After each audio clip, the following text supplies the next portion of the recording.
La obesidad hoy es uno de los factores más relevantes, ya que la grasa abdominal favorece el reflujo y aumenta hasta 7 veces el riesgo. La enfermedad por reflujo gastroesofágico va a multiplicar el riesgo entre 2 y 16 veces. El esófago de Barrett, en este caso, va a ser la lesión precursora más importante, ya que va a elevar el riesgo hasta 11 veces. Em, También tenemos a Helicobacter pylori. En este caso, también algunas cepas pueden tener un efecto protector contra adenocarcinoma.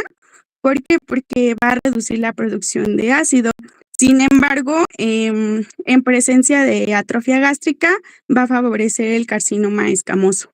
Y ya otros factores de riesgo que tenemos son las grasas animales, los productos procesados y el tabaco, que ya se había mencionado anteriormente.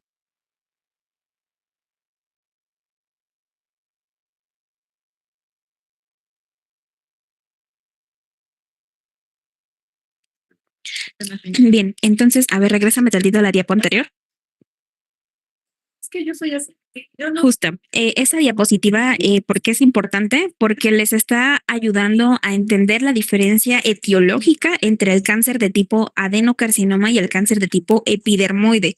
Como bien les mencionaron, comparten factores de riesgo, pero pues dentro de los factores de riesgo más importantes para el adenocarcinoma, efectivamente se encuentra el esófago de Barrett. Y el esófago de Barrett, pues evidentemente va a venir de una falla en el tono del esfínter esofágico inferior. Ahora, algo que es importante y que deben de tener en cuenta con respecto a la epidemiología es el cambio epidemiológico que se ha generado entre el carcinoma de tipo epidermoide y el adenocarcinoma. Hace 40, 50 años, probablemente el cáncer más común era el epidermoide. ¿Por qué? Porque estábamos viendo a lo mejor pacientes asociados a tabaquismo o algunas otras lesiones, ¿no? Pero en la actualidad la obesidad y la enfermedad por reflujo gastroesofágico son súper comunes y eso ha favorecido que el cáncer de tipo adenocarcinoma sea la que más comúnmente se está expresando en la actualidad. Ahora, dentro de los síndromes genéticos que bien les comentaron hace ratito, pues la tilosis yo creo que es el más común que nos va a presentar el hecho de tener cáncer de esófago, ¿vale? La que sigue. Es que por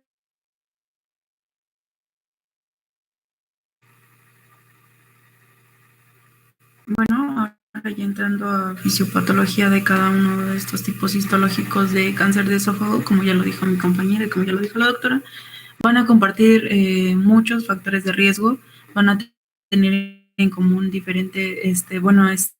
muchos de estos factores que ya mencionaron, pero van a diferenciarse en cuanto a etiología y el lugar en donde se va a desarrollar pues como tal el cáncer. El primer tipo histológico, que va a ser el epidermoide, va a estar derivado de las células planas, que igual más adelante se los voy a mostrar. Esta es más común en la parte media, en el tercio medio del esófago, y el adenocarcinoma es de células glandulares, y el factor causante más importante pues es el esófago de Barrett, que como también ya lo mencioné, pues es un daño continuo al revestimiento esofágico que pues aumenta la probabilidad de que haya ese cambio celular de un tipo a otro y por lo tanto pues el cambio de la misma mucosa. La siguiente, Fer, por favor. Aquí es importante lo que les acaban de mencionar sus compañeras, y es que dense cuenta, si estamos hablando de que el adenocarcinoma se encuentra asociado a la enfermedad por reflujo gastroesofágico y al esófago de Barrett, evidentemente la ubicación del cáncer de esófago lo vamos a encontrar en la unión esofagogástrica o por lo menos en el tercio inferior del esófago. Cosas que ustedes tienen que empezar a sospechar desde el momento en el que están indagando qué tipo de etiología, qué tipo de cáncer es el que vamos a tener. ¿Vale? ¿La que sigue? Ahora, hablando de la etiología de cada tipo histológico por individual, vamos a tener primero el carcinoma escamoso, que igual es la interacción de los factores de riesgo que va a llevar a una irritación o a una inflamación crónica, que como tal es el inicio de la enfermedad. Lo acomodé por puntos. Ya les mencioné también que el origen es en las células epiteliales escamosas. Primero, pues la exposición a factores de riesgo que van a conocerse como desencadenantes. Ya los mencionaron: el tabaco, el alcohol, alimentos muy calientes o una mala alimentación en general, o otras patologías como la acalasia o la estenosis. Todos estos factores de riesgo van a tener en común o van a llevar a un mismo punto, que va a ser una irritación prolongada, una inflamación crónica. Todos estos factores van a provocar lesiones repetidas del epitelio escamoso, y como tipo compensación va a llevar a una reparación constante, lo cual pues hasta cierto punto va a llevar a un control de este daño. Sin embargo, esta reparación pues no es normal, ya que aumenta la tasa de errores de replicación celular. Y ya viendo esta lesión crónica, se van a presentar las primeras mutaciones. La principal pues va a ser del gen P53, que si recordamos pues es un gen supresor tumoral. Normalmente repara el ADN, o en su defecto, si ya hay células dañadas, va a haber una inducción de estas células dañadas a apoptosis. Sin embargo, cuando ya hay alguna alteración, se va a perder esta capacidad, y entonces las células que ya tienen algún daño genético no van a morir, y por lo tanto pues van a seguir creciendo como pues normalmente. Y esto va a llevar a una progresión de displasia, que básicamente pues es la pérdida del control del ciclo celular. Aquí va a haber también un gen importante, que es el P16. Este P16 es también un gen supresor tumoral. Va a sintetizar una proteína inhibidora, que es la que viene ahí, la CDKN2A. Esta se va a encargar de inhibir el ciclo celular, y en este caso, como ya hay daño del ADN o daño celular, pues el gen P16 va a detener, o normalmente debería detener el ciclo celular hasta que haya una reparación celular. Sin embargo, como ya hay una alteración o daño, pues este gen ya no tiene esa capacidad de detener el ciclo celular, para evitar que se sigan replicando las células pues sí, que ya están dañadas. Entonces pues va a haber una proliferación. La siguiente, Fer, por favor. No, la siguiente. Es la misma. Bueno, ahí solo son imágenes en la anterior del lugar de replicación celular anormal. No, la anterior, Fer, que sería en la mucosa y en la parte superficial de esta misma mucosa, que serían las células escamosas. No, Fer, la anterior, por favor.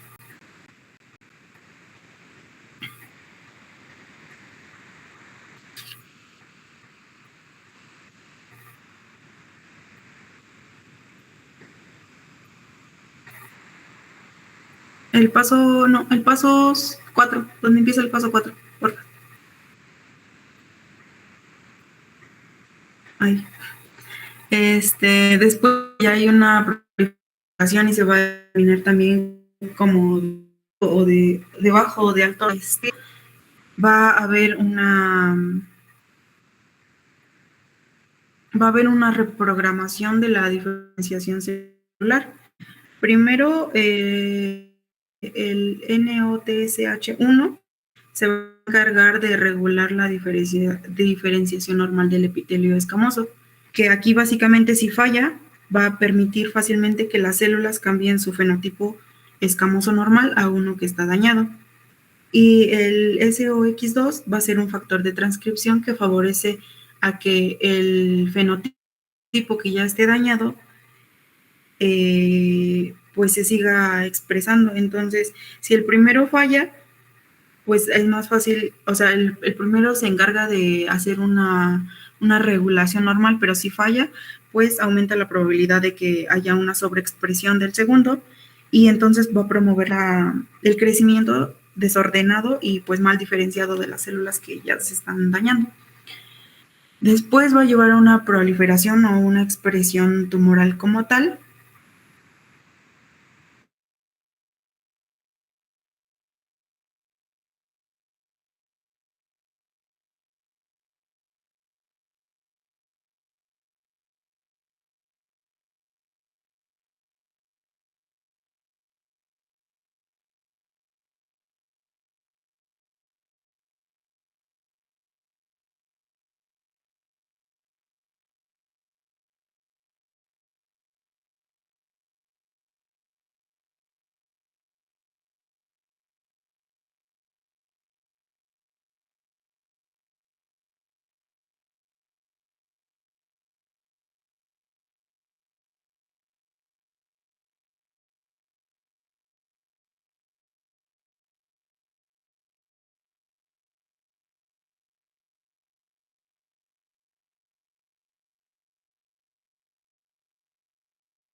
Cortina, tu audio se dejó de escuchar.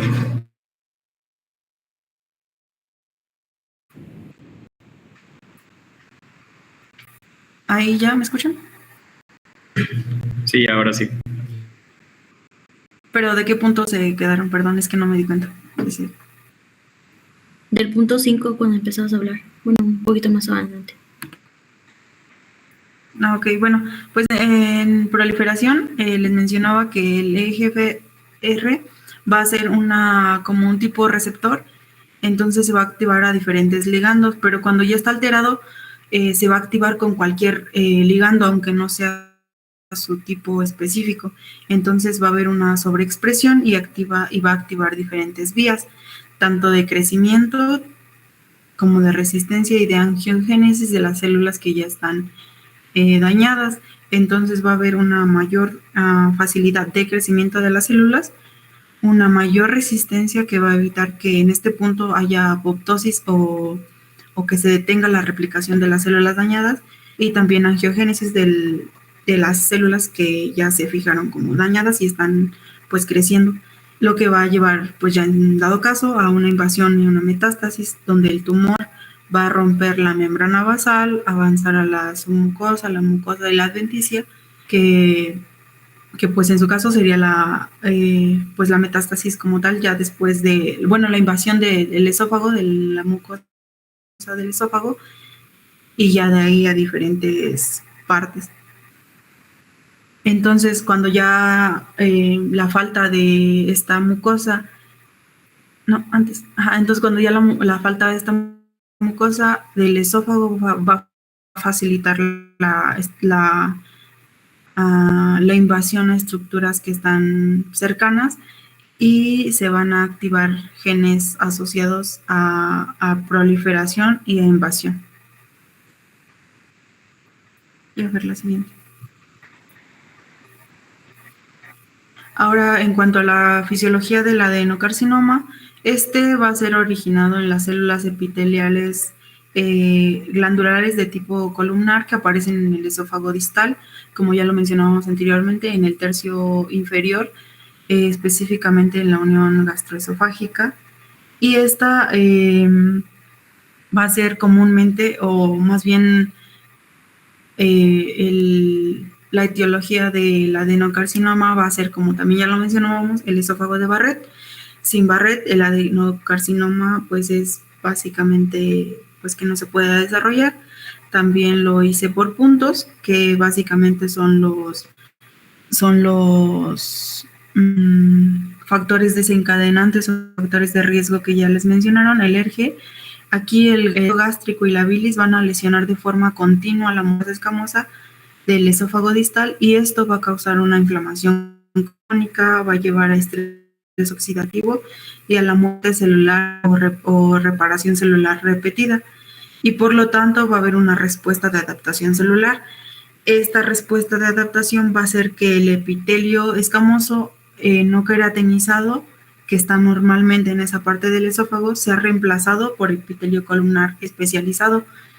Este epitelio columnar resiste mejor el ácido, entonces va a ser una forma de adaptarse del esófago para resistir mejor el ácido que está regresando constantemente hacia el epitelio donde no debería estar.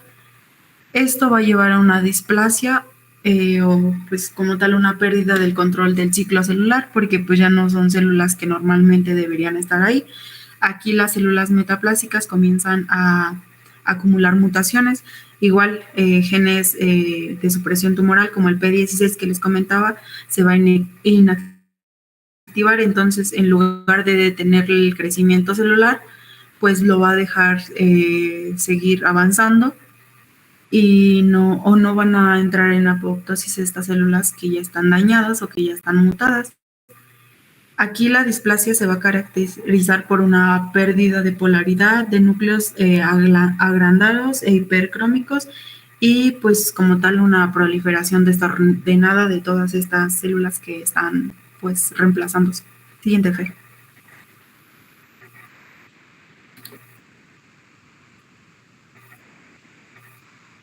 Cuando ya hay este cambio celular, se van a presentar diferentes alteraciones moleculares. Las principales van a ser la HER2 y la VEGF,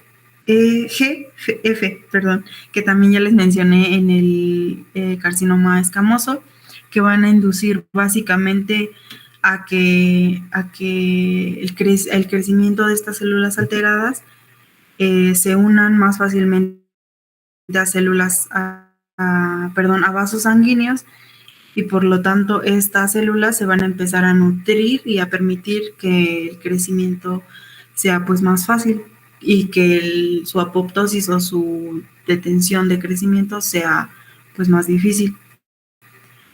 Lo que nos llevaría a un carcinoma in situ, donde las células ya tienen múltiples mutaciones, van a crecer rápido y van a estar ya fijas en el epitelio columnar que ha sido reemplazado. Morfológicamente estas células van a ser glándulas atípicas, van a estar desorganizadas y van a tener núcleos irregulares, y también como último paso va a ser una invasión o una expansión tumoral, donde las células cancerosas van a tener esta capacidad de invadir tanto la lámina propia como la submucosa, y entonces pues van a tener factores claves que van a llevar a una expansión tumoral o a una metástasis, como van a ser las metaloproteínas, el VEGF y la angiogénesis de mayor facilidad, y una activación de genes y células donde va a haber una pérdida de una enzima que va a aumentar la movilidad de las células para que éstas puedan como moverse con mayor facilidad a otros lugares, lo que va a llevar de un carcinoma in situ a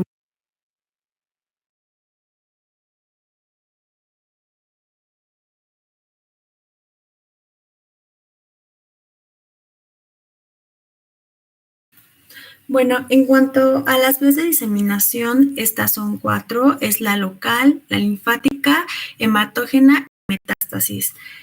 En cuanto a la local, pues esta tiene una gran relevancia debido a la anatomía propia del esófago, que es una estructura que atraviesa desde la faringe, el cuello, la caja torácica y llega al abdomen. Esto pues lo relaciona con varios órganos y también carece de una capa serosa, lo cual produce que haya una infiltración rápida y directa del tumor hacia las estructuras que lo rodean, y esta vía local es la más frecuente en fases tempranas de la invasión. Ahora, en cuanto a la vía linfática, de igual manera por el trayecto del esófago, está rodeado por una gran red linfática, como podemos observar. En esta imagen pues se aprecia toda la red linfática que posee desde la región del cuello hasta la cavidad abdominal, y pues eso conduce a que a partir de la linfa se desplacen las células tumorales hacia los ganglios torácicos y abdominales. Existe pues una enzima que es la arginina succinato sintetasa, que pues nos marca, es un marcador de que el tumor es de estirpe de adenocarcinoma, y cuando esta se encuentra disminuida.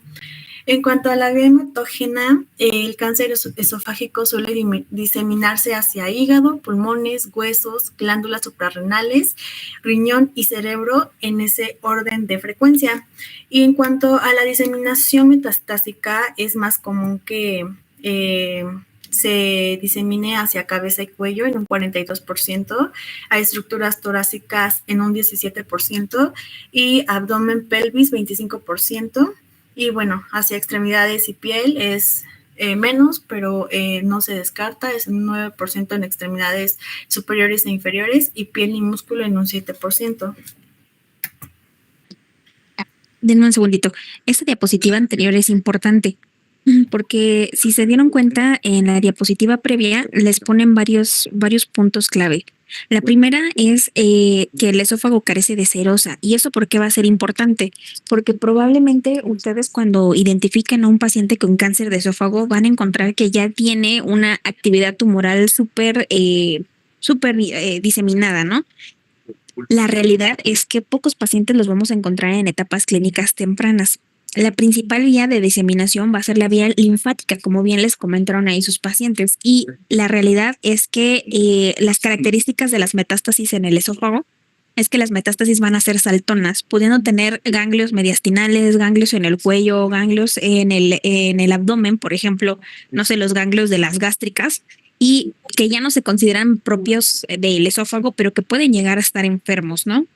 Es por eso que para nosotros los cirujanos oncólogos decidir si vamos a operar o no un cáncer de esófago es una misión muy importante y que ahorita que hablemos de los estudios diagnósticos se van a dar cuenta de que aquí es de los pocos lugares donde a lo mejor sí vamos a pedir un PET de inicio para poder descartar estas metástasis saltonas que les estoy contando.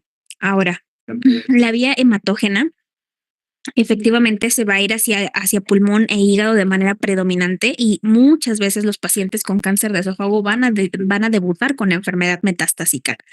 Ahora, al carecer de serosa, ¿qué va a pasar? Bueno, pues si se dan cuenta, el esófago está ahí en el centro del mediastino, ¿no? Está cerca del pulmón, está cerca del corazón, está cerca de los grandes vasos. ¿Y eso qué va a pasar? Está cerca de la columna, pues que va a tener la capacidad de infiltrar a estos órganos y que por continuidad los va a estar infiltrando, ya no tanto como por una vía linfática o hematógena, ¿no? Simplemente por el hecho de que están en continuidad. ¿Vale? La que sigue.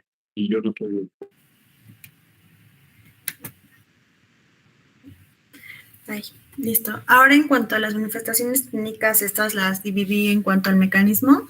Las obstructivas inicia con la disfagia. Esta disfagia es progresiva, iniciando por una disfagia a alimentos sólidos que va a evolucionar conforme igual evoluciona la enfermedad hacia disfagia de líquidos e incluso de saliva. El paciente va a presentar odinofagia, regurgitación yugular por la oclusión de las venas que están adyacentes. En cuanto al mecanismo de erosión o ulceración tumoral, pues va a presentarse el sangrado, vómitos, anemia, pérdida de peso. La invasión local también va a tener afectación a los nervios adyacentes, por lo tanto el paciente puede referir dolor retroesternal, ronquera, tos o hipopersistente. Y las complicaciones sistémicas cuando existe metástasis, pues son neumonías, dolor óseo, el síndrome de la vena cava superior, que es una dificultad de retorno venoso de las extremidades superiores de cabeza y cuello hacia el corazón por esta oclusión del tumor, y ascitis.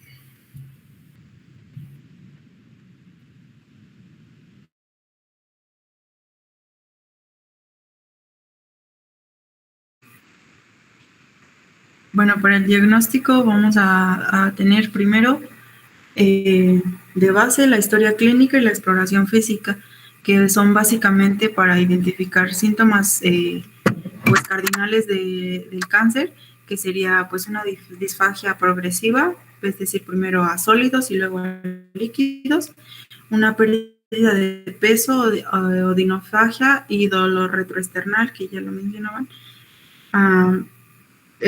También para ir identificando factores de riesgo relacionados al diferente tipo histológico de cáncer de esófago, o para ir descartando otras patologías, como lo decía al principio la doctora, no solo descartar con gastritis y ya, sino identificar factores de riesgo o antecedentes de tabaquismo, alcohol, de ERGE, de esófago de Barrett, de alcalasia o pues cáustica.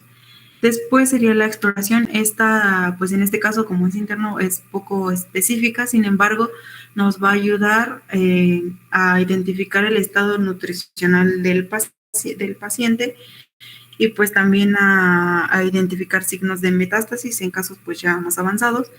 Y como tal, primero pues sería una endoscopía digestiva alta con biopsia, que sería la prueba de elección inicial.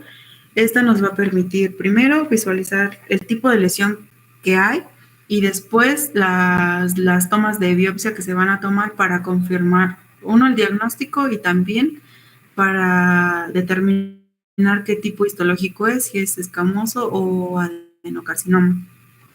De esta diapositiva también hay varias cosas que decir. La primera cosa importante es lo que les puso su compañera respecto a las manifestaciones o los síntomas cardinales.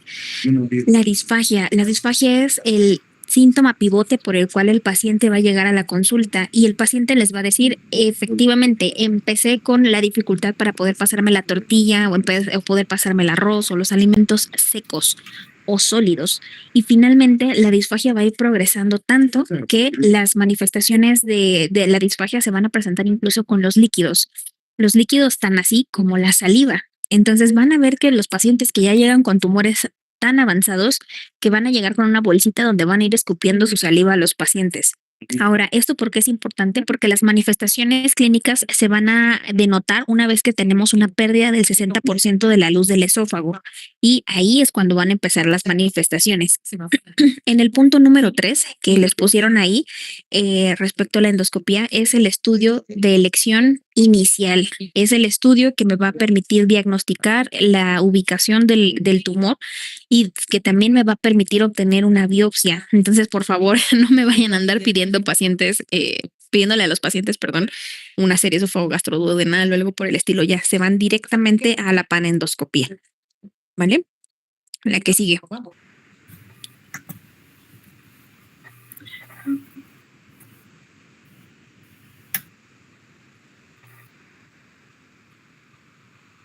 Después, ya no es tan común, como dice la doctora, primero pues ya con la endoscopía, pero se puede mandar a hacer una ecoendoscopía que va a estudiar pues ya como tal la profundidad de la invasión tumoral o la afectación de ganglios pues cercanos.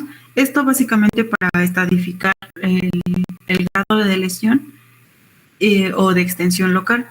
Y los estudios de extensión va pues igual también para estadificar, sería un ATAC para evaluar el mediastino, pulmones, hígado y ganglios. Una PET que es útil para estadificación pues ya muy avanzada o detectar igual metástasis pues muy difíciles de identificar, y una resonancia magnética en caso de casos seleccionados para evaluar pues compromiso óseo, que sería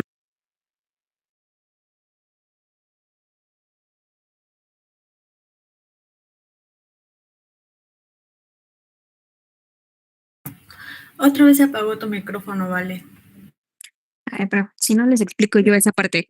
Aquí las cosas importantes respecto al diagnóstico es, como bien les mencionaron, el ultrasonido endoscópico sí lo vamos a llegar a utilizar. Se utiliza normalmente en el momento de que hacemos la endoscopía diagnóstica y nos sirve para poder ver la profundidad en la cual se encuentra comprometida las capas del esófago.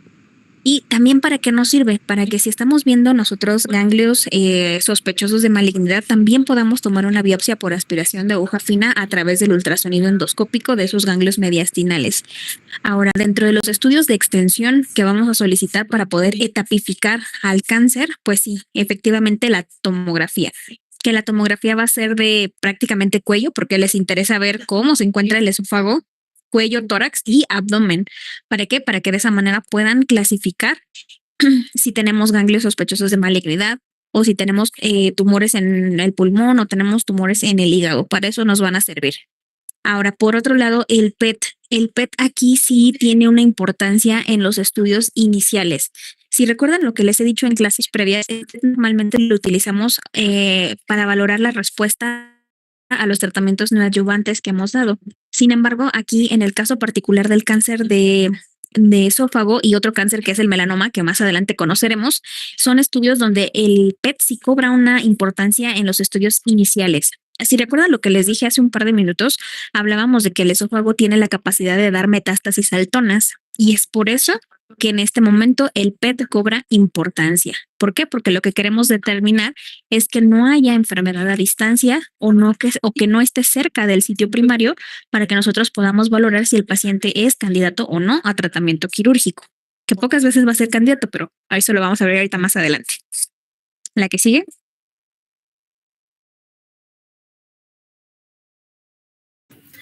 Y bueno, pues ya una vez de que realizamos la tomografía, pues podemos estadificar el cáncer con el sistema de TNM, que es el que se utiliza. En cuanto, bueno, es igual que en todos, ¿no? La T pues nos permite describir qué tan profundo ha invadido el tumor la pared del esófago.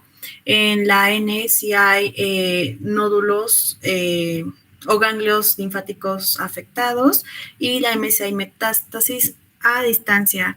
Se incluye aquí la categoría G para determinar si hay diferenciación de las células, si son del adenocarcinoma o del carcinoma de células escamosas. Y en el caso del carcinoma de células escamosas se agrega la categoría L para determinar la ubicación del cáncer. Y bueno, en esta tabla, en base a los resultados que obtenemos de la clasificación de acá, pues podemos estadificarlo en un estadio 0, 1, 2A, 2B, 3 y 4.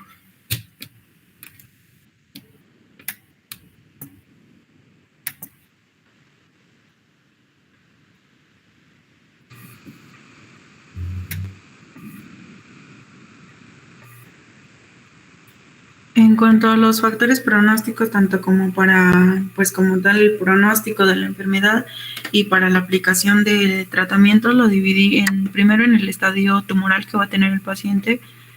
Primero la profundidad, es decir, a mayor penetración de la pared esofágica, pues va a ser peor el pronóstico.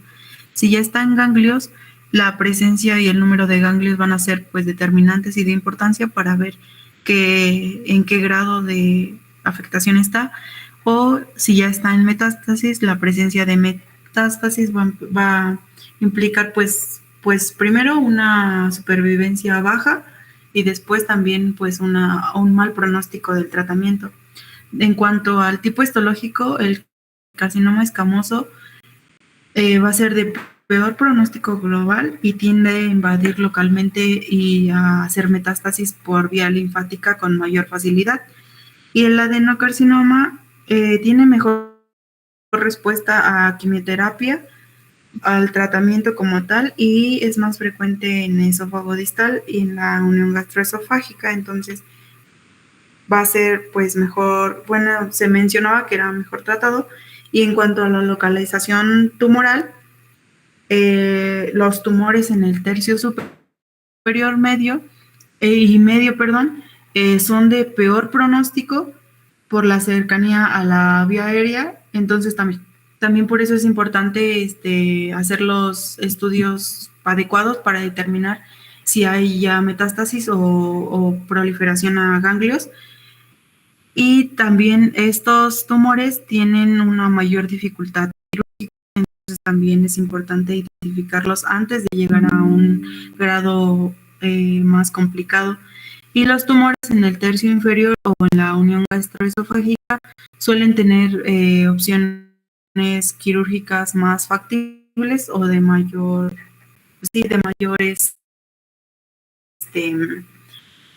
de mejor pronóstico, perdón. Y pues aunado a todo esto, pues valorar el estado general del paciente, identificar las comorbilidades que tiene, si ya tiene pérdida de peso, si está en nutrición, y pues valorar o ir midiendo.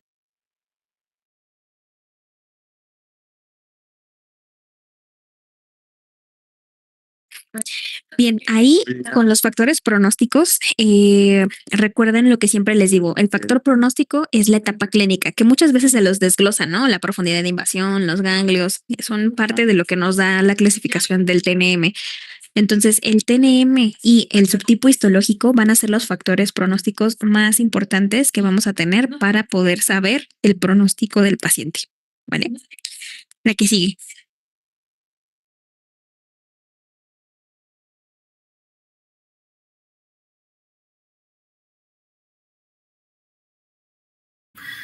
Y bueno, el tratamiento de igual manera pues va a depender de la estadificación del paciente y también de las propias condiciones de salud del paciente para pues determinar si es viable o no el tratamiento que se va a elegir. Y en el caso de que el estadio esté en un estadio 0, que la enfermedad sea muy temprana, se realiza inicialmente resección endoscópica de la mucosa o también ablación por radiofrecuencia. Esto pues con monitorización por medio de endoscopía durante pues los siguientes años también. En un estadio de 1 y 2 se realiza esofagectomía quirúrgica si el paciente es candidato o resección igual endoscópica si el tumor es superficial. Si la estadificación es de 2 o 3, que está localmente avanzada, se tiende a utilizar quimiorradioterapia neoadyuvante más esofagectomía o también pues si no tiene un buen pronóstico el paciente, se deja la esofagectomía como opción, sí, o sea, no se realiza necesariamente. Y en la estadificación 4A y 4B, cuando es metastásica, las opciones de tratamiento es la quimioterapia sistemática más inmunoterapia, la radioterapia paliativa y los cuidados y soporte nutricional y sintomático del paciente.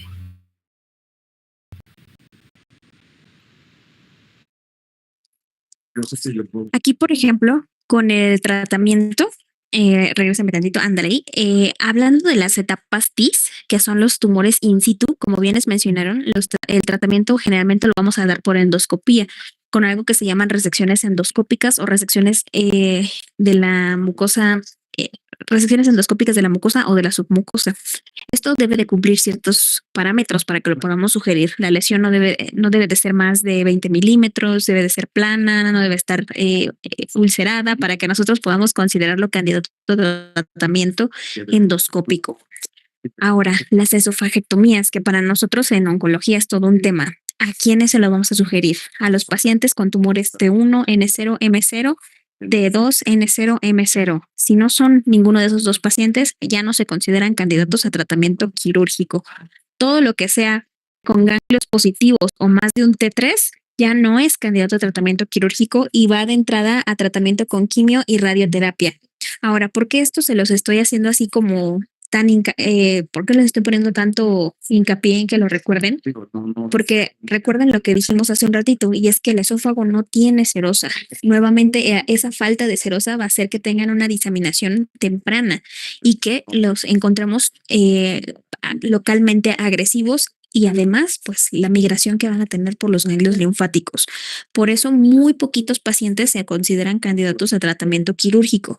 Y la realidad es que como el 80% de los pacientes van a debutar en etapas que van a meritar tratamiento con quimio y radioterapia.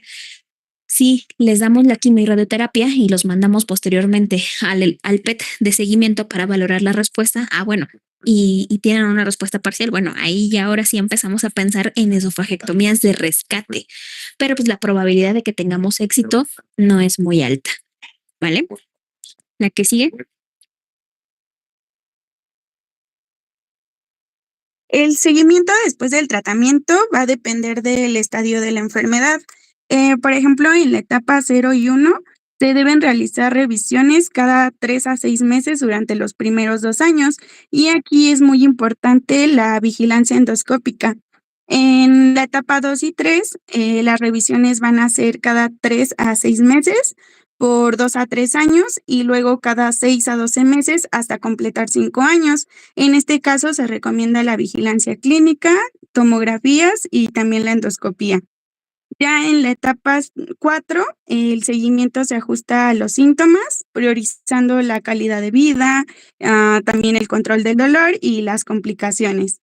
Y ya en los pacientes que logran superar los 5 años sin recurrencia, el control va a ser anual.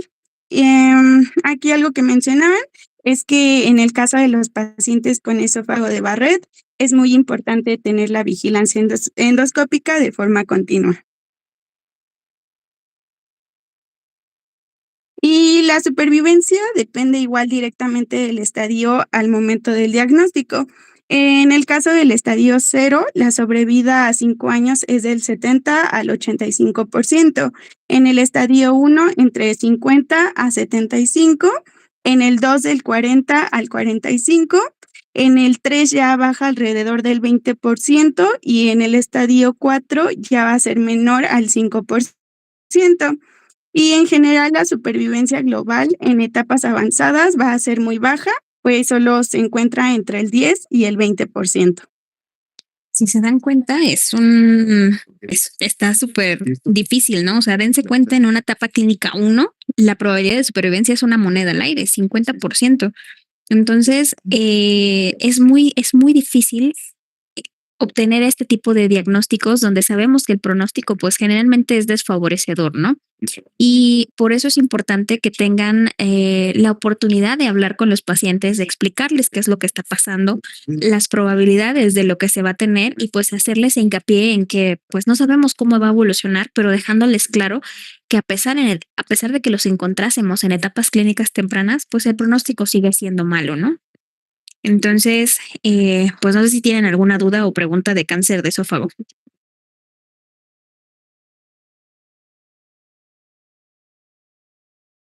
No, doctora.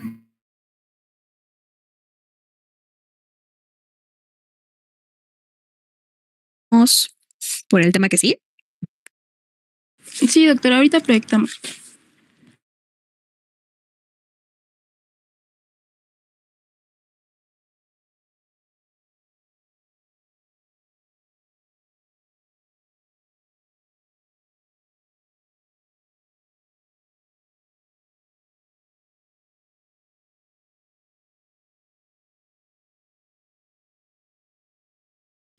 Doctora, mi compañero que va a proyectar está teniendo problemas con su conexión.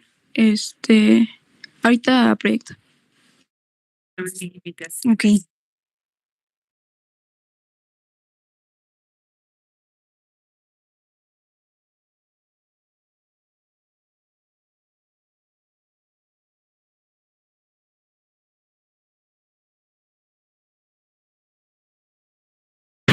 Doctora, mientras tanto, yo tengo una pregunta.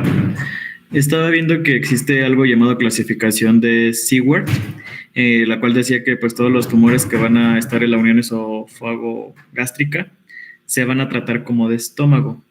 Pero esta clasificación nada más nos sirve para saber el tipo de estadio o para el tratamiento, o ambos. Buena pregunta, hijo. La clasificación de Seward nada más te va a servir para determinar la ubicación del tumor y cómo lo vas a tratar. Los tumores que vas a clasificar como Seward 1, a lo mejor los vas a tratar más bien como si fueran tumores de esófago, ¿no? Porque están más para arriba. En cambio, los otros los vas a tratar como cáncer gástrico. ¿Y por qué lo estamos clasificando así? Por la altura a la que se encuentra el tumor respecto perdóname, con respecto al estómago, ¿no? Entonces, por ejemplo, los tumores Seward 1, pues vamos a ver que van a estar relacionados con una porción más proximal y se pueden encontrar asociados con esófago de Barrett en el 80% de los casos, ¿no? Por eso es el cambio en el tratamiento y que tú vas a decidir cómo tratar a cada uno de ellos. Básicamente es para diferenciar si lo voy a tratar como cáncer gástrico o como cáncer de esófago.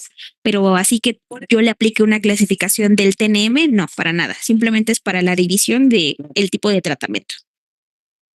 Ok. Gracias, doctora. De nada.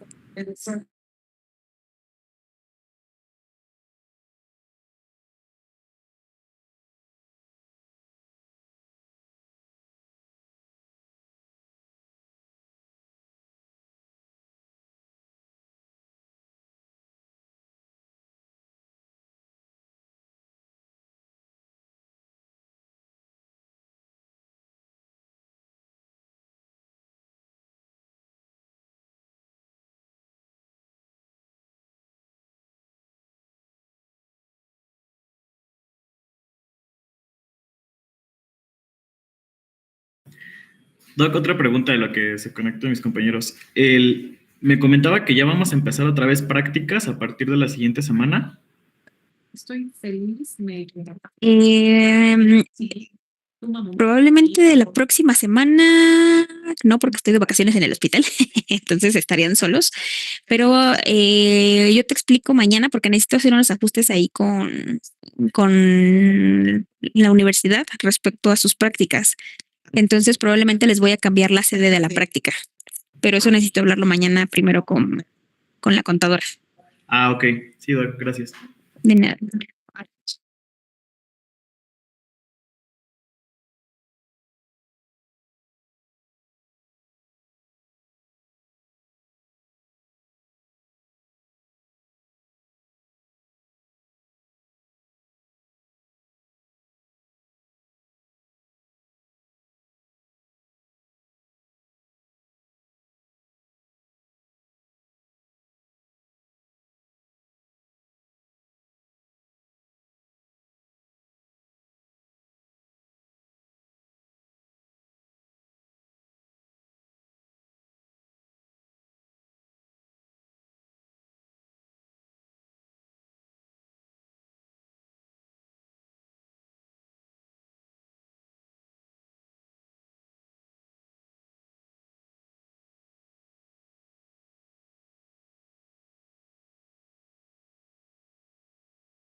Carlos, ¿puedes quitar el anuncio, por favor?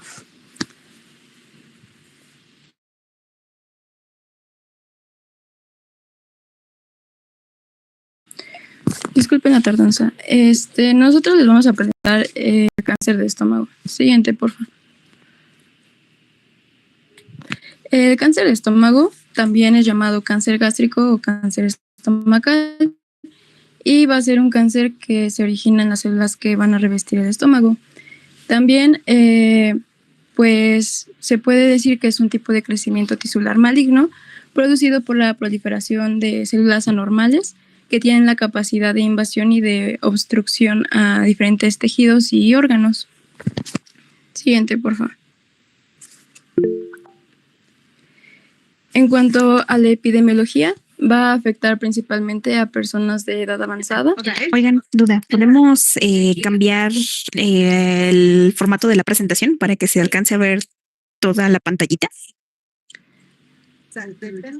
Creo que sí se puede. A ver, chécale, Carlos, por fin. Mariana, si gustas, mándamelo y te ayudo a proyectarlo. Ay, muchas gracias. Voy.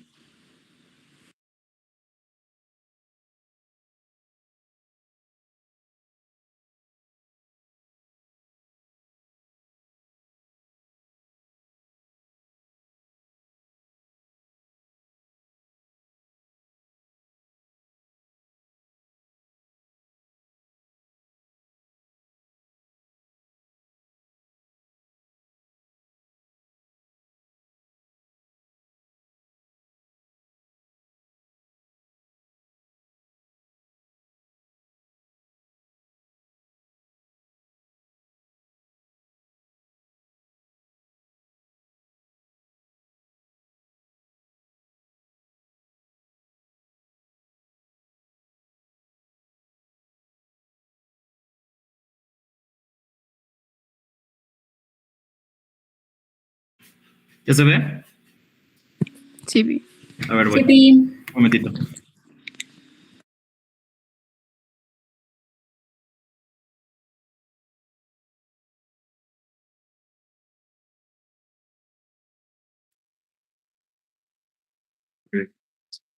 Ahora sí se ve bien. Gracias. Hay una disculpa nuevamente. Les comentaba que este tipo de cáncer va a afectar a personas ya grandes, de edad avanzada, y 6 de cada 10 personas a las que se le diagnostica este tipo de cáncer tienen más de 65 años. La edad promedio de diagnóstico es de 68 y los hombres van a tener más riesgo de desarrollarlo. 1 en 101 y comparada con las mujeres, 1 en 155. Y la supervivencia a 5 años es del 37.9%. Siguiente, porfa.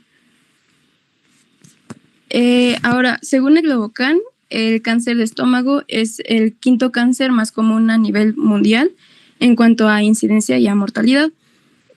Aunque en las últimas décadas se ha visto disminuido su incidencia y su mortalidad. En cuanto a incidencia, tenemos 968.784 casos y 660.175 muertes. Siguiente, por favor. Ahora, tenemos estas gráficas por continente y en primer lugar tenemos al continente asiático. Le sigue el de europeo, Latinoamérica y el Caribe, África, Norteamérica y Oceanía.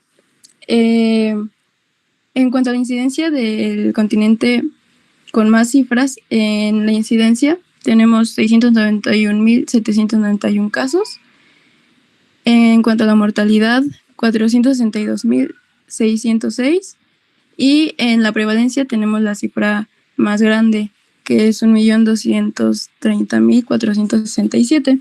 Así que, como podemos ver, son cifras bastante altas. Siguiente, por favor. Ahora, bueno, esto es, como ya se mencionó, los lugares con más diagnósticos es el continente asiático. También tenemos Europa del Este, América Central y América del Sur. Siguiente, por favor. Ahora, en México, el cáncer de estómago va a ocupar el 6º lugar en frecuencia, pero el 5º lugar en mortalidad. En la incidencia tenemos 207.151 casos, en la mortalidad 96.210 y en la prevalencia 577.487. Y en las gráficas están los tipos de cánceres más comunes. Es el top 5 comparado de los hombres con las mujeres y podemos observar que el cáncer de estómago en los hombres tiene, son 5.039 casos, que equivale al 5.3%. Siguiente, por favor. Y bueno, en cuanto a la anatomía y la fisiología y histología del estómago, entendemos que este es un órgano hueco que va a estar localizado pues en el abdomen, ¿no? va a estar próximo al diafragma y va a estar relacionado con otros órganos como el hígado, el páncreas, vaso y colon. Fisiológicamente, la función del estómago es que los alimentos descienden al esófago y pasan a dicho órgano, donde se mezclan con los jugos gástricos, que estas son producidas por las glándulas gástricas, y de esa forma, gracias a la pared gástrica, con ayuda de la capa muscular, se contraen y pasan a lo que es al píloro. En cuanto a la anatomía, las partes del estómago pues son la unión gástrica, que esta va a estar unida con el cardias. El cuerpo gástrico va a incluir tanto el fondo de la curvatura mayor como la curvatura menor y el antro. Y el píloro, donde va a ser la zona de la unión del estómago con el intestino delgado. Hablando histológicamente, esa va a ser la parte más importante, ya que el estómago tiene 3 capas. La primera va a ser la mucosa, que es la capa interna en donde vamos a encontrar las glándulas. La otra, que es la segunda capa, y la tercera capa, que sería la muscular y la serosa. Estas va a ser lo que es la membrana externa que va a recubrir al estómago. Algo importante relacionado a lo que es el cáncer de estómago es que los tumores gástricos se van a presentar de forma más común en la mucosa. Por lo tanto, estos tumores se van a extender a través de la segunda y tercera capa que ya les mencioné, que es la muscular y la serosa.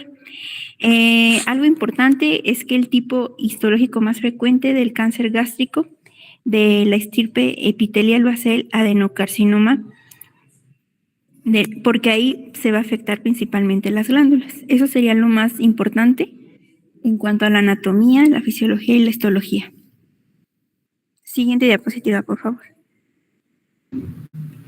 Retomando algunos puntos que han comentado mis compañeras, es importante identificar que, por ejemplo, lo que es Europa del Este y América Latina tienen gran cantidad de casos de esto. ¿Por qué? Principalmente por nuestros factores modificables y no modificables.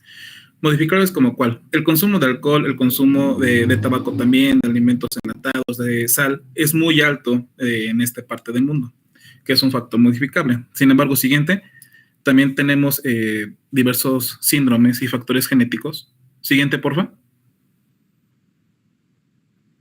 Que son importantes conocer, porque al final de cuentas el cáncer gástrico no es otra cosa más que una suma de condiciones crónicas que no se atendieron en su momento, además de una inflamación crónica en la mucosa igual del estómago y la pérdida de la protección propia del cuerpo. Entonces, ¿qué tenemos? Por ejemplo, la alteración en el gen CDH1, que se encuentra en el cromosoma 16, es un gen supresor de tumores. ¿De qué se encarga? Como su nombre lo dice, de evitar la formación de tumores. ¿De qué manera? Codifica la E-caderina, que es una proteína que actúa como un resistor entre célula y célula, y va a evitar que se desarrollen células más grandotas, que migren o que tengan una diferenciación anómala. Entonces, cuando esta te presenta una alteración, ¿qué va a pasar? Va a haber una pérdida de esta unión celular, va a haber una diseminación en el estroma y va a predisponer al carcinoma. Siguiente. Sin embargo, no es la única alteración a nivel genético que podemos encontrar. Existen diversos síndromes, como el síndrome de Lynch, que en este va a haber una presencia de mutaciones en los genes de reparación de los errores del apareamiento del ADN. Es decir, este síndrome lo que va a presentar es muchas mutaciones que van a producir oncogenes activos y van a actuar en contra de los supresores tumorales. Tenemos también otros, como es la poliposis adenomatosa familiar o el síndrome de Li-Fraumeni, que en general que son alteraciones por las cuales va a haber una diferenciación anómala de las células y una proliferación excesiva. Siguiente. Sin embargo, ya hablando un poco más del paciente personalizado, tenemos el antecedente de una cirugía gástrica. Estas suelen ser de más de 15 años, principalmente entre 15 y 20, en las cuales hay una alteración en la estructura gástrica. ¿Por qué lo operaron? Puede ser por muchísimas cosas, pero ¿qué va a suceder? Hay un ambiente crónico irritativo en la mucosa del estómago. ¿Por qué? Principalmente por reflujo biliar crónico, por una hipocloridria, que va a ocasionar una mayor colonización bacteriana, una isquemia en la zona que sea anastomoso o una gastritis crónica. Y también tenemos, por ejemplo, lo que es la anemia perniciosa, que es una enfermedad autoinmune en las cuales el sistema va a actuar contra las células parietales gástricas. ¿Y esto qué pasa? Una acloridria, que es la pérdida de la producción y de la concentración de ácido clorhídrico, y como lo dije anteriormente, va a haber una mayor colonización bacteriana. Además de esto, va a haber una atrofia, que ahorita vamos a platicar un poco más adelante, que el cáncer de estómago presenta una atrofia y después una metaplasia. Siguiente. Una atrás. Tenemos otros como el tipo de sangre. Se dice que el tipo sanguíneo de tipo sanguíneo A predispone al cáncer. Sin embargo, es una investigación que todavía se encuentra en desarrollo. Otros autores consideran que los fármacos, principalmente lo que son los IVPs, las estatinas, pueden predisponer del cáncer de estómago, mientras que otros autores consideran que estos son factores de protección. Y como ya lo habíamos platicado, el ser varón, la edad, y principalmente ser de Asia Oriental, América Latina y Europa del Este. ¿Pero esto por qué? Siguiente. Por la alimentación que tenemos en estas zonas, el consumo de alcohol y el consumo de tabaco principalmente. ¿Qué sucede? El sodio se encuentra prácticamente en todos los alimentos con conservadores. ¿Y qué va a suceder? Esta sal va a dañar la capa mucosa protectora del estómago. Facilita que el Helicobacter pylori, que ahorita vamos a hablar de esta bacteria, colonice de manera descontrolada y potencia la acción carcinogénica de las nicosaminas, que donde se encuentran también en alimentos ahumados, principalmente en el pescado, en alimentos ricos en grasas, en alimentos de origen animal como la carne roja, y también en todos estos alimentos con alto consumo de carbohidratos, cereales y tubérculos. Entonces, ¿qué hacen las nitrosaminas? Que resultan de la unión de aminas y nitritos. ¿Qué van a hacer estas? Van a inducir al P450, citocromo 450, a nivel hepático, y va a tener un desbalance importante, sobre todo a nivel hepático, como lo mencioné. Sin embargo, aparte de esto, ¿qué también sucede? Hay un consumo excesivo de alcohol y de tabaco, que como lo hemos visto en otras presentaciones, pues son dos sustancias altamente dañinas para el cuerpo humano, que pueden predisponer la presencia de un cáncer, además de la obesidad, que pues como recordamos es un proceso inflamatorio crónico. Siguiente. Entonces, bueno, también otro factor de riesgo que es muy importante es la bacteria. Siguiente diapositiva, por favor. Es la bacteria Helicobacter pylori. Esta va a ser una bacteria gram negativa. Esta bacteria se puede encontrar a nivel del estómago. Algo importante es que esta bacteria puede causar úlceras y gastritis crónica. Su tratamiento, pues, principalmente se basa en antibióticos. También es un factor de riesgo importante para cáncer gástrico. Algo importante es que la mayoría de las personas, pues, no desarrollará como tal el cáncer, pero sí es importante tenerla en cuenta, ya que, pues, en la diapositiva les puse un esquema donde del lado izquierdo, donde indica que dice mucosa gástrica normal. Si esta bacteria se encuentra, puede causar gastritis superficial crónica, puede avanzar a una gastritis atrófica, proceder a una metaplasia intestinal, a una displasia y de igual forma, pues, causar lo que es el cáncer gástrico. También en la otra imagen, pues, podemos ver distintas lesiones, que es la lesión no erosiva, la lesión erosiva y la lesión premaligna maligna, que esta va a ser la causante de lo que es el cáncer de estómago. Siguiente diapositiva, por favor. entonces, retomando todo lo que ya hemos visto, ¿qué sucede en el cáncer de estómago? Denme un segundito. Okay. Estuvo muy bien explicado todo lo que mencionaron. Ya nada más como recalcándoles un poquito más, me gustó mucho la explicación de los factores de riesgo. Ahora, haciendo un poquito de hincapié en el Helicobacter pylori, ¿por qué es importante? Porque el Helicobacter pylori se asocia a cáncer gástrico, sobre todo a adenocarcinoma y a linfoma gástrico. ¿Y qué es lo importante de todo esto? Que hasta el 50% de los pacientes con cáncer gástrico vamos a tener que, en las muestras de las biopsias que les tomemos, vamos a encontrar el Helicobacter pylori. Pero, ¿qué va a pasar? Pues no significa que del 100% de los pacientes que salen con Helicobacter pylori todos van a tener cáncer, ¿no? Porque si no, imagínense, todas las panendoscopías donde encuentran Helicobacter tendrían cáncer. La respuesta es no. Ahora, ¿qué pasa? Entonces, aquí lo que decimos es solo el 1% de los pacientes que tienen Helicobacter pylori van a desarrollar cáncer gástrico. Y ya ahí es una diferencia muy alta. Y volvemos a lo mismo cuando hablábamos de factores de riesgo y factores etiológicos. Aquí, a diferencia del virus del papiloma humano y el cervix, el Helicobacter pylori es un factor de riesgo, más no un factor etiológico. Esas son las cosas en las que se tienen que fijar. ¿Qué otra cosa es importante o qué otro patógeno podemos tener asociado al cáncer gástrico? Pues al virus del Epstein-Barr. El virus del Epstein-Barr vamos a ver que va a tener la predisposición para desarrollar cáncer gástrico en un 13%. ¿Por qué lo va a generar? Porque esto va a generar inestabilidad microsatelital y eso va a generar que eventualmente en la mucosa del estómago se pueda presentar pues alteraciones que culminen en la presencia de una úlcera o una lesión premaligna. Ahora, por otro lado, dentro de las enfermedades hereditarias que tenemos asociadas al cáncer gástrico, pues el más común va a ser el cáncer gástrico difuso. Como bien mencionaron sus compañeros, el gen CDH1 va a ser una enfermedad autosómica dominante donde vamos a tener una probabilidad a los 80 años de tener hasta 42% de cáncer gástrico. ¿Y qué es lo importante de eso o por qué nos interesa saber si tenemos ese gen mutado?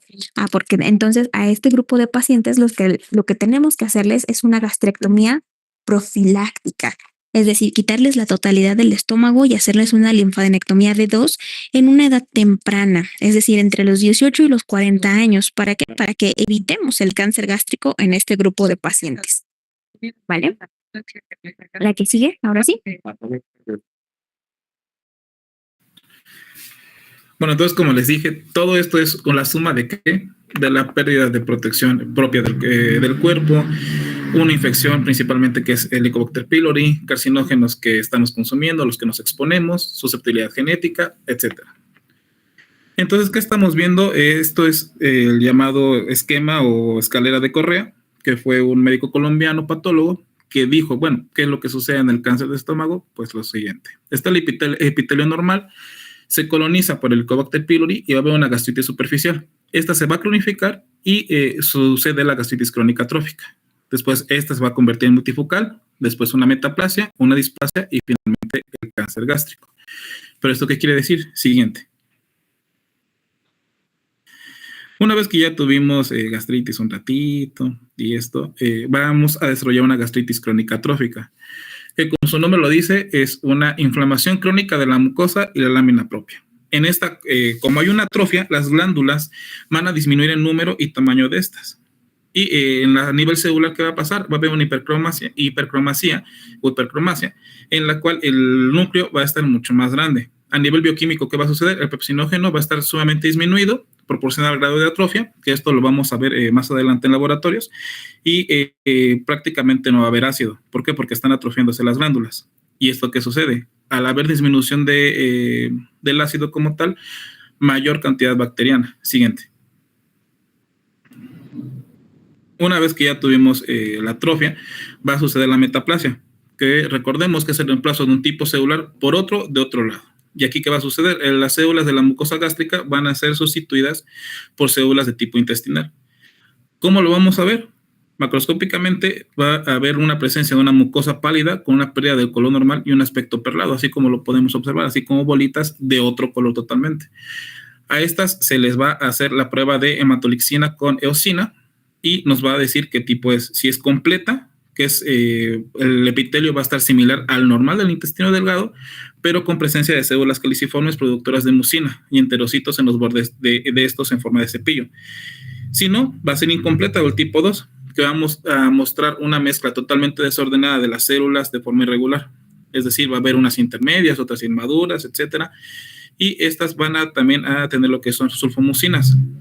En tipo incompleto podemos tener de dos tipos, A y B, que la diferencia es la presencia de sulfomucinas en las células. Siguiente.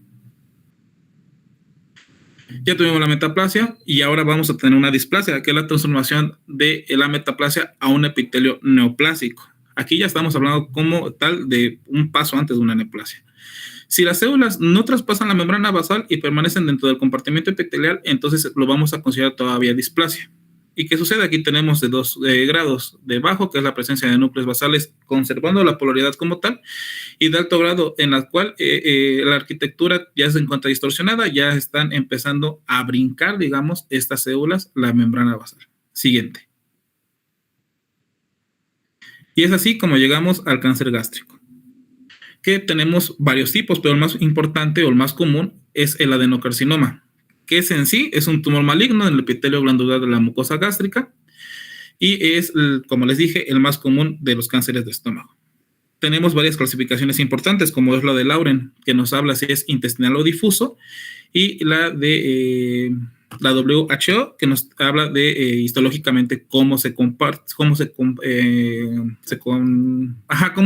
están estos subtipos a nivel histológico. Y cabe destacar que el 15% de los adenocarcinomas pueden ser de tipo mixto. Siguiente. Sin embargo, no nada más tenemos adenocarcinomas, también tenemos, por ejemplo, lo que son los tumores del estroma gastrointestinal, que estos son tumores raros, aproximadamente del 2 al 3%, y estos donde actúan a nivel de las células intersticiales de Cajal. Y también los tumores carcinoides, que son igual raros, igual del 2 al 3%, y derivan de células neuroendocrinas del estómago, y se van a clasificar según su comportamiento, bien diferenciadas o pobremente diferenciadas. Y tenemos asociadas a 3 tipos: anemia perniciosa o gastritis atrófica, que suelen ser múltiples, pequeños, de bajo grado y con pronóstico favorable.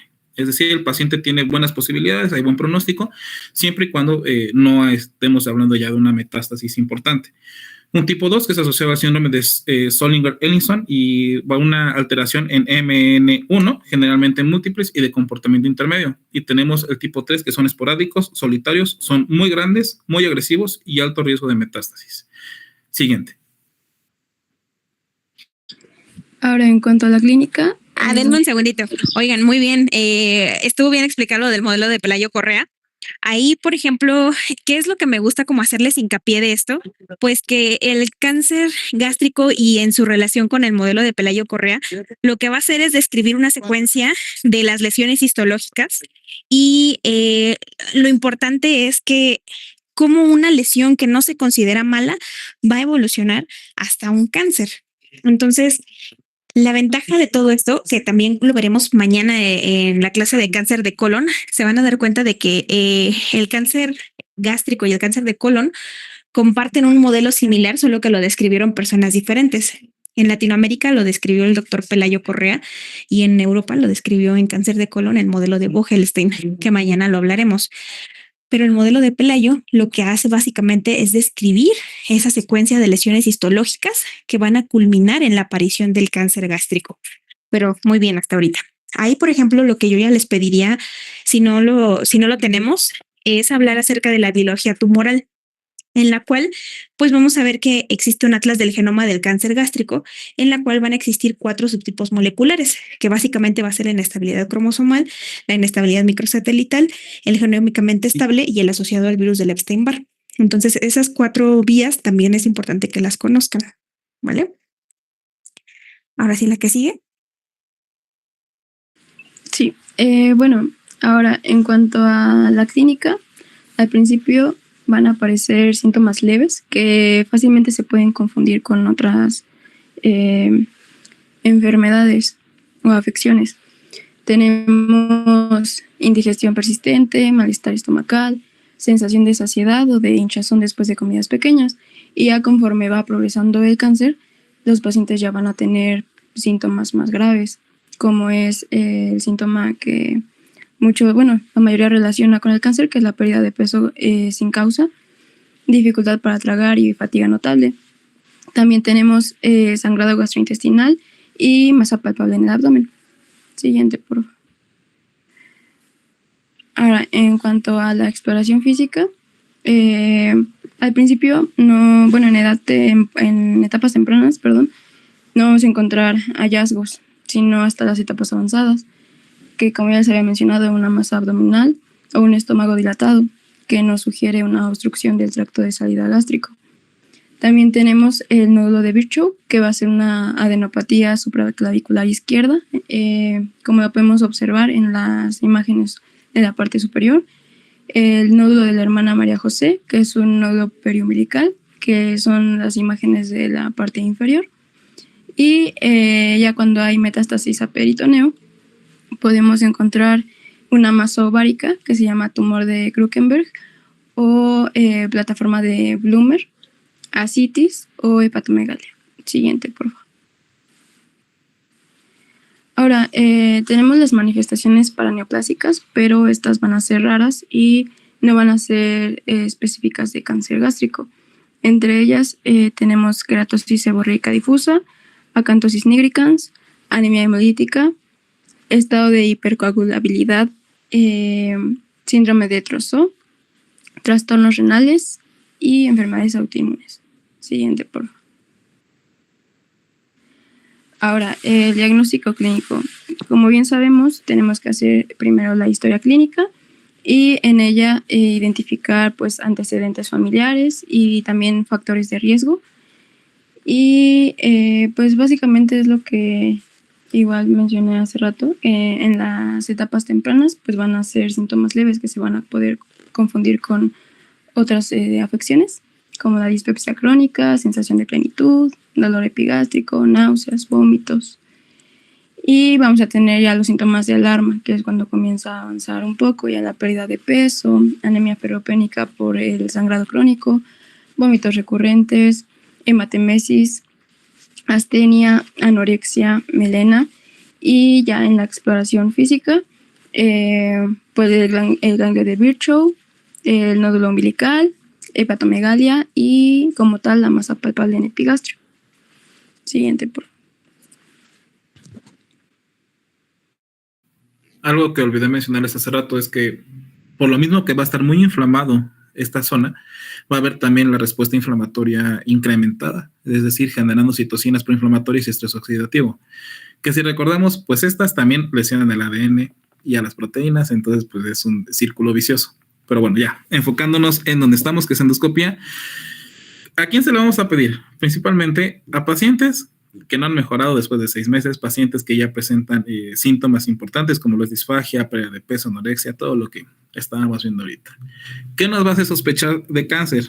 Lesiones elevadas, deprimidas, irregulares, cambios en la coloración o en la superficie. ¿Y qué van a hacer? Son la toma de 5 biopsias, que es el protocolo de Sydney, lo nombran de diferentes maneras, que en sí que son tomar 5 biopsias, mandarlo a patología y ya que nos digan qué onda con ese tejido. Siguiente. Y bueno, tomando en cuenta el diagnóstico por laboratorio, pues tenemos el hemograma completo que va a detectar la presencia de anemia. En este caso, si es que el paciente lo presenta, puede ser un signo de hemorragia causado por el cáncer. También se pueden realizar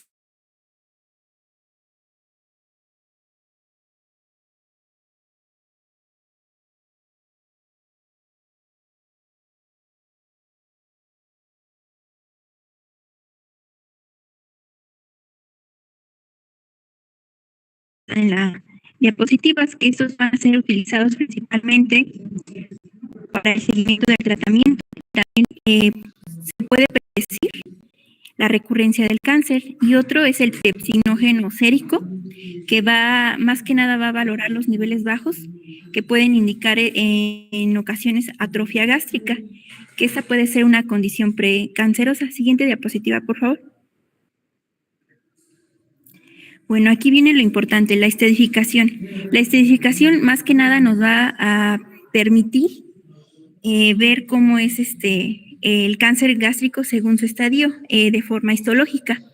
Yo me basé principalmente en el TNM. Va a ser una clasificación que va a ver la extensión del tumor, ya sea que se vengan afectando lo que son los ganglios linfáticos, presencia de metástasis. ¿Cómo los va a clasificar el TNM? Bueno, la T pues se va a referir al tumor y se va a referir al tamaño y la profundidad del tumor primario. Esto es principalmente a nivel de la pared del estómago. En la N pues va a ser los ganglios linfáticos, que van a indicar la diseminación del cáncer a dichos ganglios cercanos, y pues la metástasis pues va a señalar si se ha propagado a distintas partes del cuerpo, como puede ser el hígado o los pulmones. Siguiente diapositiva, por favor. Bueno, en esta imagen se ve un poco más explicado, ya que puede mostrar las diferentes capas del del estómago, como la lámina propia, la submucosa, la muscular, la subserosa, el peritoneo parietal, otros órganos, igual los ganglios. Esa es una clasificación muy importante, ya también que podemos encontrar otras, como es la clasificación histológica de la REIN, que esta la va a clasificar por el tipo intestinal y el tipo difuso. Otra clasificación que también podemos encontrar es la clasificación macroscópica, que es la de Borman. Esta la va a clasificar en 4 tipos. Siguiente diapositiva, por favor. Bueno, en cuanto al tratamiento, pues esto va a depender de factores. Como dice en la diapositiva, pues vienen los factores dependientes del paciente. En estos, ¿qué vamos a poder encontrar? Tenemos que ver la edad del paciente, el estado general, la situación nutricional, enfermedades asociadas, es decir, si el paciente presenta cardiopatías. En los factores dependientes del tumor, podemos ver qué síntomas produce de acuerdo al cuadro clínico, la localización del tumor en el estómago, el estadio, la histología, al igual que la metástasis, si es que se presenta. En los factores dependientes del tratamiento, pues vamos a ver la intención del tratamiento, la cirugía, que es muy importante, la eficacia ya sea de la quimioterapia, radioterapia y tratamientos que se le den al paciente. En etapas clínicas del tratamiento por endoscopía, pues va a ser a tumores in situ. Esas van a ser principalmente lesiones que miden menos de 2 centímetros y pues no las debe de retirar el endoscopista. Se tiene que estar realizando una endoscopía periódica. Los tipos principales de tratamiento para el cáncer gástrico ya como tal es la resección endoscópica de la mucosa, la cirugía, la quimioterapia, terapias dirigidas, inmunoterapia y la radioterapia. Siguiente diapositiva, por favor. Bueno, como primer punto, tenemos la resección endoscópica de la mucosa. Bueno, esta va a ser una técnica en la cual se va a extirpar un tumor mediante gastroscopía. Y esto va a ser solo a reserva para cánceres iniciales, es decir, a etapas iniciales, que sean de un tamaño menor a 2 centímetros. Ya la cirugía que vendría siendo la gastrectomía, esta es una técnica quirúrgica estándar, que esta va a ser principalmente para resecar el tumor primario.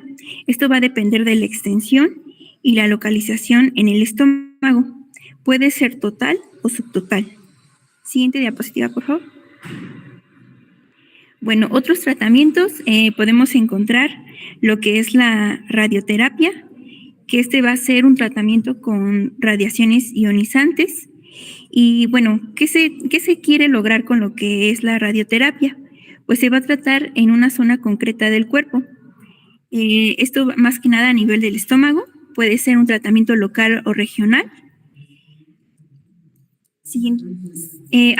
Faltó la quimioterapia. Sí, siguiente. La quimioterapia va a consistir en la administración de fármacos. Estos van a tener una actividad antitumoral que van a alterar la función de las células neoplásicas. Esto va a causar como resultado su destrucción. ¿A quiénes va principalmente dirigidas estas terapias? Pues va a ser, son fármacos con actividad dirigida contra células diana, es decir, a una parte de la célula, es decir, un receptor, una sustancia específica, a un factor de crecimiento de estas células cancerígenas. Siguiente diapositiva, por favor. Bueno, aquí les puse un algoritmo donde indica, ya que el paciente se le ha confirmado un adenocarcinoma gástrico, tenemos que valorarlo, ya sea si sea operable o inoperable. Siguiente diapositiva, por favor. Y bueno, en cuanto al tamizaje, pues tiene que tener una vigilancia los primeros 5 años. La endoscopía, pues tiene que ser de control cada 6 meses. El ataque de abdomen al menos una vez al año. Y pues la endoscopía de control en ausencia de recaída se inicia cada 6 meses, igual como ya mencioné, el TAC de abdomen al menos una vez al año. También se pueden realizar cada 6 meses endoscopías. Esto puede ser ya sea a un incremento de los marcadores tumorales como el K125 para valorar pues ciertos datos de recurrencia. Siguiente diapositiva, por favor. Y ahora vamos con la prevención. La vamos a dividir en prevención primaria y prevención secundaria. En la prevención primaria tenemos la erradicación del Helicobacter pylori, que como ya lo vimos, es un factor de riesgo no etiológico. Una dieta saludable, que sea baja en sal, una dieta rica en frutas, en verduras, en antioxidantes. También tenemos que evitar los otros factores de riesgo, que es el tabaco y el alcohol. Reducción a exposición a nitrosaminas, como son alimentos curados y conservas.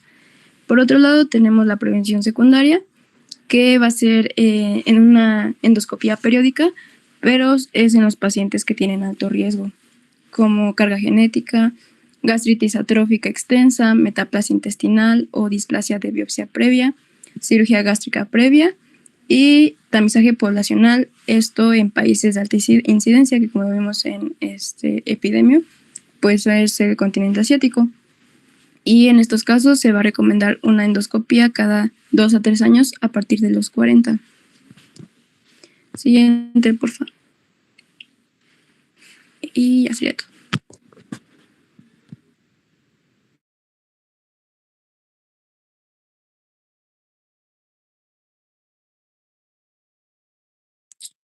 Muy bien, la verdad, pocas cosas que agregar de la charla del día de hoy.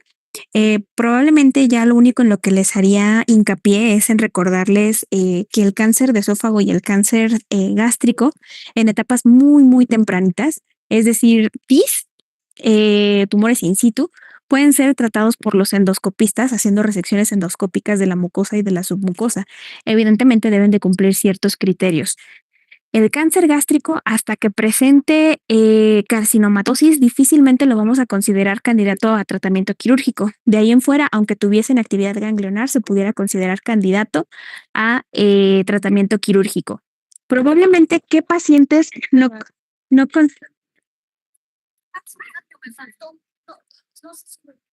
Probablemente el tratamiento de los pacientes cambia en el momento en el que nosotros decidimos hacer, o más bien identificamos en los pacientes un cáncer gástrico de tipo difuso. A las pacientes con cáncer gástrico de tipo difuso no son candidatos a gastrectomías parciales, por ejemplo, una gastrectomía subtotal o una gastrectomía proximal. Esos pacientes se van a considerar candidatos a una gastrectomía total. ¿Por qué? Porque al ser un cáncer gástrico de tipo difuso, significa que puede migrar por la totalidad de la mucosa y afectar en cualquier otro momento a cualquier otra parte del estómago. Pero de ahí en fuera, si tenemos un adenocarcinoma que no diga difuso y el tumor se encontrara en el antro píloro o en prácticamente en la unión esofagogástrica, pudiéramos considerarlo candidato a tratamiento quirúrgico. Y de ahí lo que es importante, dependiendo del reporte de patología, es considerar si requieren o no adyuvancia, que prácticamente la mayoría de los pacientes que van a tener cáncer gástrico van a requerir adyuvancia. Y la adyuvancia, como bien sabemos, tiene como objetivo disminuir la probabilidad de recurrencia. Entonces, aquí los esquemas de adyuvancia, pues prácticamente lo que nos va a importar es el tipo de esquema, ¿no? Que son prácticamente los esquemas FLOT, para que nosotros sepamos si es beneficioso o no para el paciente. Y finalmente, pues nuevamente los pacientes aquí vamos a poder hablar de que se pueden operar o que no se pueden operar. Y cuando no son operables es porque se consideran no operables médicamente, es decir, por condiciones generales del paciente, o no operables por que sean irresecables. ¿Y eso qué quiere decir? Que no lo podemos operar por los sitios en los que se encuentra asociada la enfermedad. ¿Vale? No sé si tienen alguna duda o pregunta. No, Doc. No, Doc. ¿No? Si todo bien, entonces nos vemos el día de mañana. ¿Vale? Sí, Doc. Sí, Doc, gracias. Sí, doctora. Órale. Descansen, nos vemos mañana. Bye. Gracias igualmente. Gracias, doctora.